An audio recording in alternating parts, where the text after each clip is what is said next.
space shuttle disaster and what happened to the crew. Were they alive on the way down?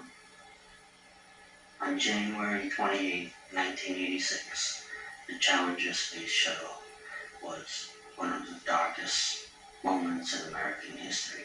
That disaster. Millions of people, including school kids, watched live as the shuttle broke apart in just 73 seconds after launch, killing all 7 astronauts aboard. The space project was brought to a standstill, and it left behind haunting questions about what happened to the crews in their final moments, how their remains were handled, everything.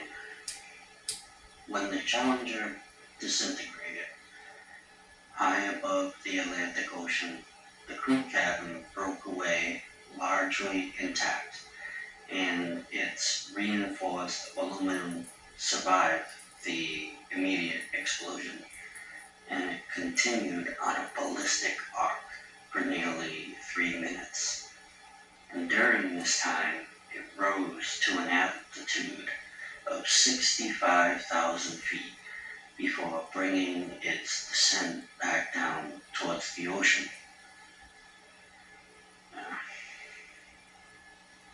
Now, it did look instantly fatal. I can only imagine what was going through all their minds at the time.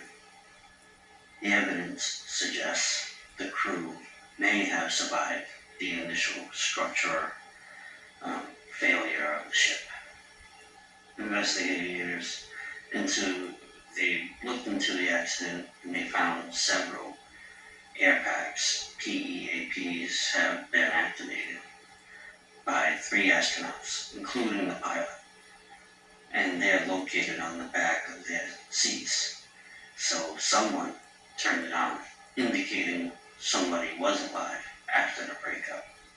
And this revelation, it meant part of the crew remained alive on the way down. Switches in the cabin were also moved manually, reinforcing the idea that Smith and the others attempted to do something in the aftermath of the shuttle's destruction.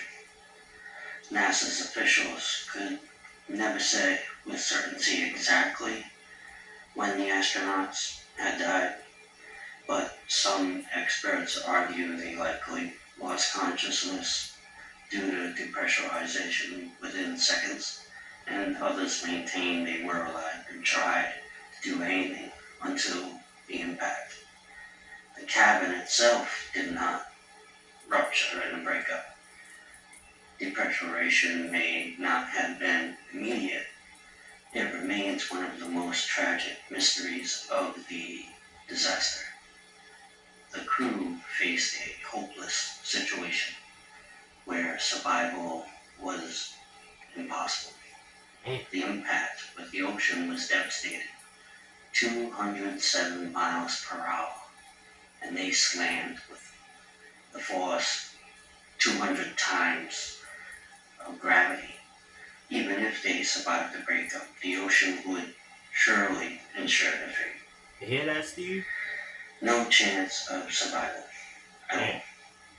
And following the disaster, the U.S. government launched an extensive recovery mission off the coast of Florida.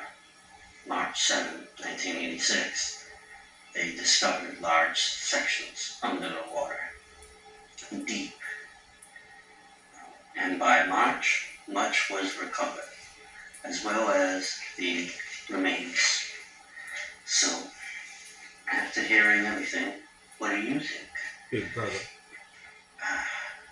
Could you imagine what it would have been like going down if you were there? Oh my. Even if there were just 3 or all of them or some were injured, who knows? Imagine, I don't know. and think of all the changes they made to the shuttle program afterwards. And then they stopped the shuttle program in 2011. Imagine if it would have continued. There was another shuttle disaster too, and that'll be in another episode.